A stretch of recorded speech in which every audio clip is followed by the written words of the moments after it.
Ashley Kornblatt. And I'm Mark Sevenoff. And we own Western Spirit Cycling. We do bicycle trips, and we're headquartered here in Moab, Utah.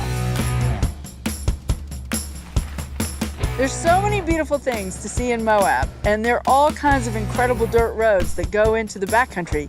You just need the right tool to get out there and see them all.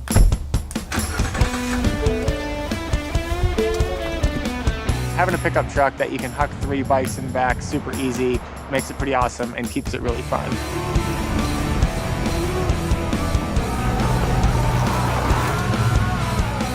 Millions and millions of years ago, this area was comprised of a bunch of layers, and one of those layers was a Jurassic layer. So that's where we're gonna go check out these dinosaur footprints. Woo, made it!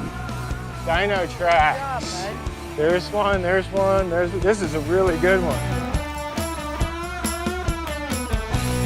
There's just this feeling you get when you get out there and get away from it all.